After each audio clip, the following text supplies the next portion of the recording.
Omuvuzi wa pikipiki ekola boda boda asimatusa akabenje. Motoka y'omusenyu bweremereddwa nedda emabega.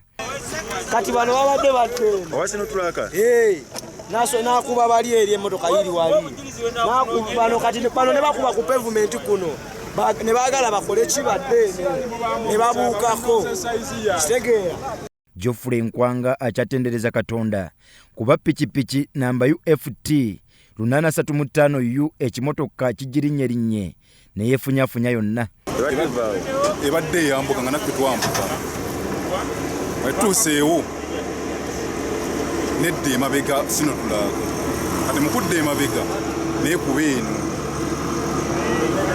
Kati weegikubye ngeze okulaba nga ejja ne twetaasa tubuukako kuba ngezezaako kulinnya pavement naye gaana okukola kati tuli ku pavement tubuukako ne tugwa eri ebbali mu kikutu n'erinnya piki yokka bwe tugudde ebbali era piki yakoze nga buleeki.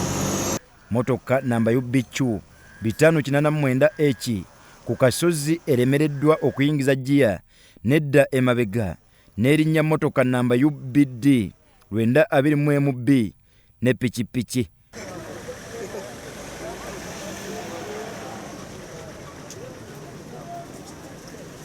Alex Alinda tani boy we motoka ebadde etwala omusenyu agamba nti Katonda yabataasizza. Mukukyusa giya negaana oyingiza giya ate nga tesobola nasiba n'alinya buleki negaana moroka ne kwe kusala amagezi kuba wano babaddeko emoroka nyingi kuva eri waggulu ate nga zonna ziri kumpi n'agamba kagije kukuba mpolampola then neebuuka wano ku pavement wano bweyasagiddeyo wa piki n'emutomereeyo bbali. Abagoba b'ebidduka n'abatuuze beeraliikirivu olw'obulamu bwabwe ne bawabula. Nga ye ndi maaso nzo olabe esiba mu kusiba n'eŋŋamba erabika eremereddwa mbadde ndi awo nga ndaba ate tajjendedde mabega n'enkoona n'ensindika n'enziremba. Togezezaako motoka y'okugijja mu layini?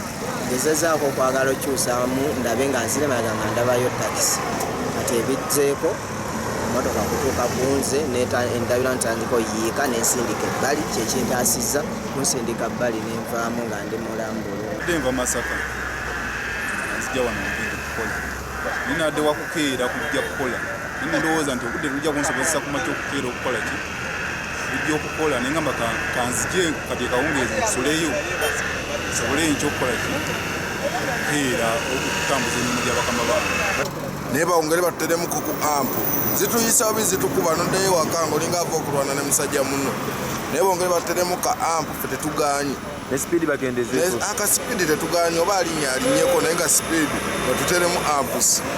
SP Kalimu Majidi omwogezi wa poliisi mu Katonga asabye abavuga ebidduka obutawalabuka n'okufa ku balala abakozesa oluguudo. Baba batuse mu koona ngaawo bagezeewo nnyo okukendeza sipiidi.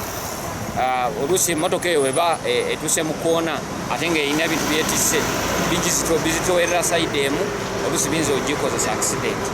Mutale mwa Kizito Vincent, Soroti TV Omunnyo.